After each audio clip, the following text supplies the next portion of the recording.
foi formada. Ele fica pensando que a Bíblia veio voando assim do céu. É inspiração veio, total. mas caiu, prontinha. Foi toda produzida no cativeiro em Babilônia e entre os caldeus e os persas. Vem de lá muito, muito depois. A Bíblia foi montada, ela veio sendo escrita, mas ela foi montada, a Bíblia judaica, o Tanakh, foi montado 500 anos antes de Cristo. O nome, o Tanakh? É o nome original que os judeus dão para essa parte do Antigo Testamento, como a gente chama.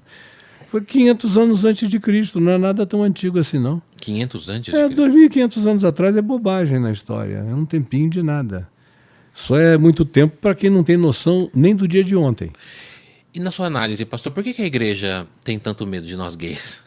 Por quê? Por que eles botam que é pecado? Porque a maioria dos homens, inclusive dos pastores, são heterossexuais, mas são homoafetivos. O que é isso?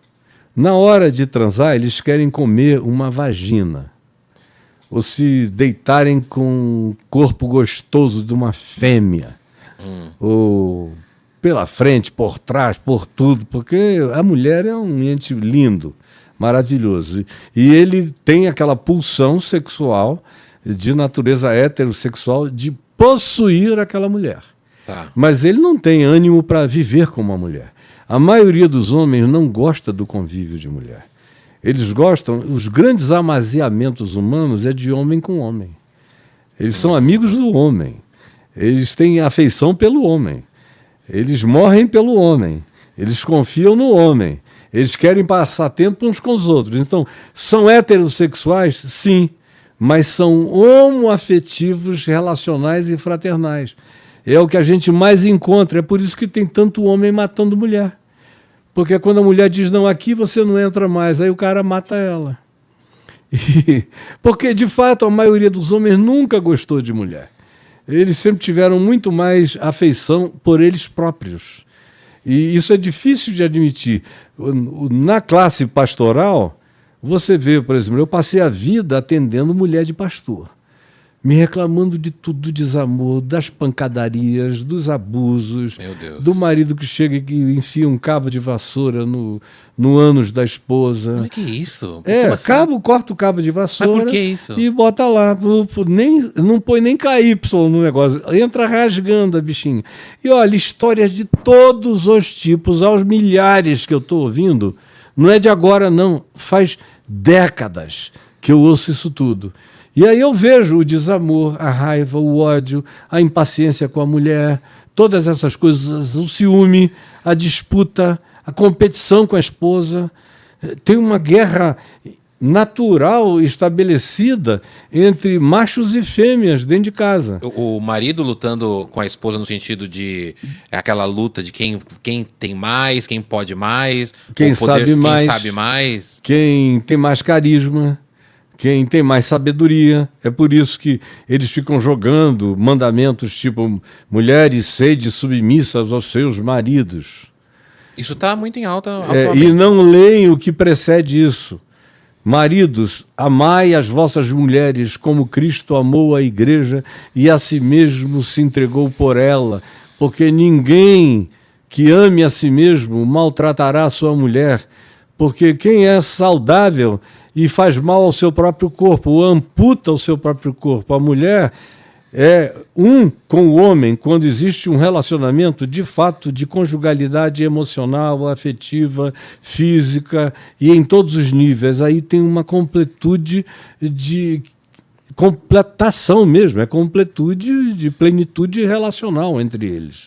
Agora, eu, por exemplo, entendo por que Paulo disse mulheres sede submissas aos seus maridos.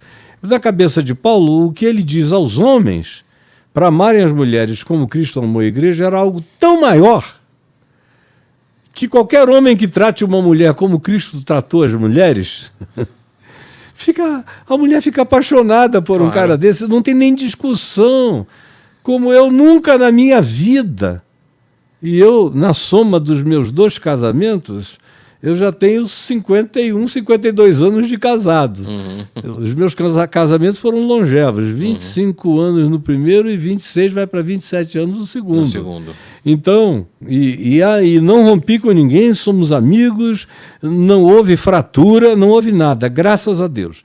No entanto, eu nunca tive uma hora sequer em que eu tenha evocado alguma necessidade de que minha esposa se submetesse a mim.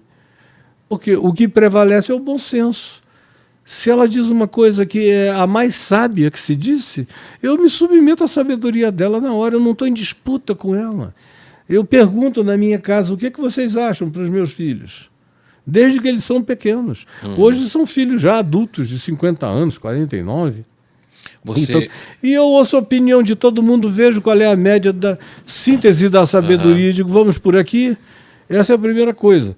E Paulo só disse isso depois de ter dito, pois em Cristo não há diferença entre homem e mulher, nem entre escravo e liberto, nem entre judeu e grego, nem entre nenhuma etnia, não há separações de nenhuma natureza, todo mundo está nivelado em Cristo.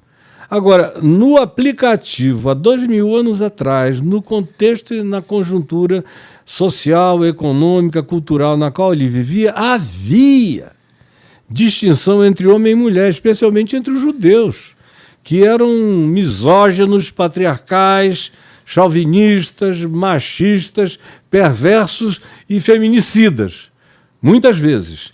Então, ele tentava era criar um equilíbrio. Mulheres, não entrem nessa briga aí, vocês podem sofrer. Agora, homens, se vocês quiserem ser discípulos de Jesus, amem as mulheres de vocês como a gente aprendeu com Jesus. E aí, a mulher não vai nem precisar pensar que ela tem qualquer necessidade de equilibrar qualquer coisa em relação ao homem, porque esse indivíduo já chega no nível dela, na compreensão dela, e não entra em disputa com ela.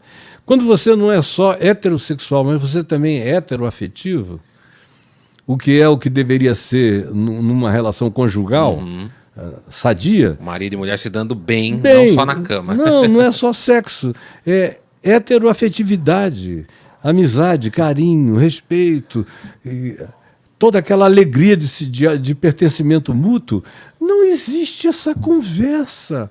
Simplesmente ela não aparece em lugar nenhum. Na minha casa, por exemplo, esse texto nunca existiu.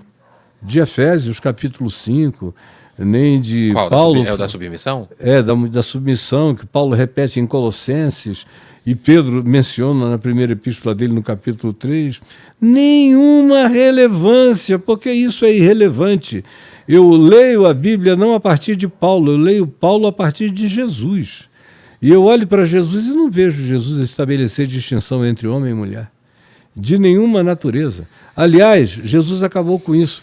A primeira testemunha da ressurreição dos mortos não foi Pedro, Tiago, João, nenhum macho dos discípulos. Foi Maria Madalena e as outras mulheres que saíram anunciando a ressurreição em primeiro lugar, apesar da dúvida, da incredulidade e do endurecimento cognitivo dos homens, dos machos, para os quais elas estavam falando que Jesus havia ressuscitado. E você vê, as grandes amizades de Jesus são amizades com mulheres, como Marta, Maria, Maria Madalena, a mulher do irmão de leite de Herodes, Joana, uma quantidade enorme de mulheres que estavam com ele, que andavam com ele, com as quais ele tem amizade, e você vê o trato dele. Quando você lê os evangelhos, não tem trato mais gentil, mais carinhoso, mais acolhedor, mais meigo, mais protetivo, sem ser patronal. Era só aquela proteção de não molestar. Deixem-na, ela está fazendo boa ação para comigo. Quando vem uma mulher e derrama um vaso de alabastro, de um perfume puro da cabeça dele, aí Judas e os outros discípulos, mas que horror! Um Chanel desse a gente podia ter vendido por milhares de dólares e aí sim dava o dinheiro para os pobres. Por que tu aceitas que ela faça isso na tua cabeça? E Jesus disse, ela fez tudo o que ela pôde. Ela derramou o melhor dela para mim. Ela nunca vai ser esquecida. Aonde quer que esse evangelho for pregado no mundo inteiro, ela será lembrada por esse ato de amor para comigo. E há vários outros idênticos a esse, como a mulher chorando aos pés dele, é uma quantidade grande. Se os homens aprendessem a tratar as mulheres como Jesus as tratou, Jesus nunca pediu submissão a elas e nunca impôs mandamento a nenhum delas. O amor nivela tudo, explica tudo, resolve tudo, saneia tudo, cura tudo, faz tudo ser bom, agradável e feliz. O resto é religião.